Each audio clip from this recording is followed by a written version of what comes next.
General? Sir. Sabi niyo nag-obstruction of justice kaya aarestuhin na rin ninyo si Attorney Medialdea. Ano po yung ginawa ni Attorney Medialdea na obstruction of justice? We are about to load an arrested person into a plane to transport him to the tribunal who issued a warrant. And Attorney Medialdea is preventing us from doing that. He shouted at us and intimidated us, including the President intimidating me. Alam ko malaking tao si Attorney Medialdea, pero hinarang ba kayo? Tinulak ba kayo? Wala namang ginawa eh. Hindi naman nadadaan sa salita yung obstruction eh. He did, ma'am. So I do believe that under that circumstances, I have to arrest him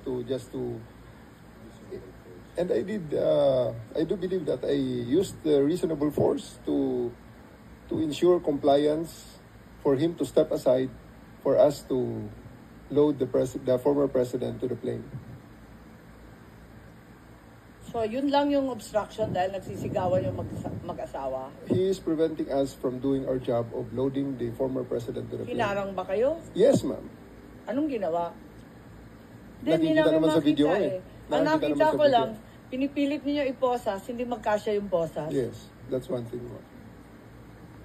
His blackmail way, he is preventing us. He actually placed another chair at the side with the president for the former president to sit, which is already very much delaying everything because the plane is already ready to fly. Ba't kayo masyadong nagmamadali? We are going...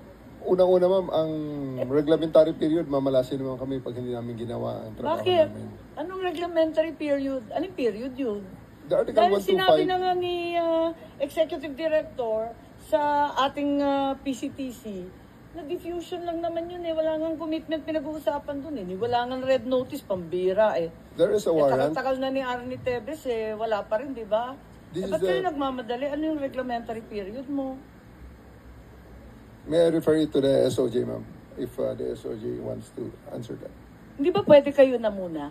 Mauna lang kayo, tapos sa si SOJ. Pwede? Okay, ma'am. Okay.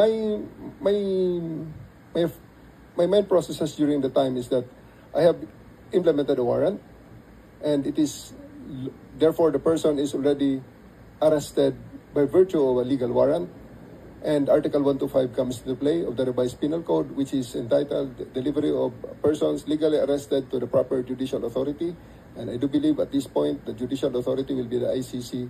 Therefore, I have to abide with that Article 125 of the revised penal code. So inaamin mo warrantless arresto?